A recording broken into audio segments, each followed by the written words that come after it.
ಮಾದಕ ದ್ರವ್ಯ ಸಾಗಾಟ ಸೇರಿದಂತೆ ಇತರ ಪ್ರಕರಣಗಳಲ್ಲಿ ಶಾಮೀಲಾಗಿದ್ದ ಆರೋಪಿಯೋರ್ವನನ್ನು ಉಡುಪಿ ಪೊಲೀಸರು ಬಂಧಿಸಿದ್ದಾರೆ.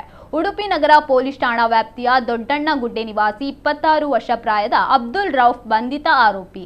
ಬಂಧಿತನ ವಿರುದ್ಧ ಉಡುಪಿ ಜಿಲ್ಲೆಯ ಮಣಿಪಾಲ, ಉಡುಪಿ ನಗರ ಹಾಗೂ ಬೆಂಗಳೂರಿನ ಸೋಲದೇವನಹಳ್ಳಿ ಪೊಲೀಸ್ ಠಾಣೆಯಲ್ಲಿ ಮಾದಕ ದ್ರವ್ಯ ಸಾಗಾಟ ಹಾಗೂ ಮಾರಾಟಕ್ಕೆ ಸಂಬಂಧಿಸಿದಂತೆ ತಲಾ 1 ಪ್ರಕರಣ ಹಾಗೂ ಮಾದಕ ದ್ರವ್ಯ ಸೇವನೆಗೆ ಸಂಬಂಧಿಸಿದಂತೆ ಮಣಿಪಾಲ ಠಾಣೆಯಲ್ಲಿ 2 ಪ್ರಕರಣ ದಾಖಲಾಗಿರುತ್ತದೆ.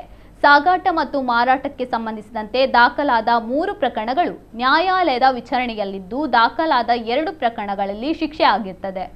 ಮಂಗಳೂರು ಪಶ್ಚಿಮ ವಲಯ ಪೊಲೀಸ್ ಮಹಾನಿರೀಕ್ಷಕರ ಆದೇಶದಂತೆ ಪಿಐಟಿ ಎನ್ಡಿಪಿಎಸ್ ಕಾಯ್ದೆಯಡಿ ಬಂಧಿಸಲಾಗಿದ್ದು, ವಿಜಯಪುರ ಕೇಂದ್ರ ಕಾರಾಗೃಹದಲ್ಲಿ ಬಂಧನದಲ್ಲಿರಿಸಲು ಆದೇಶಿಸಲಾಗಿದೆ.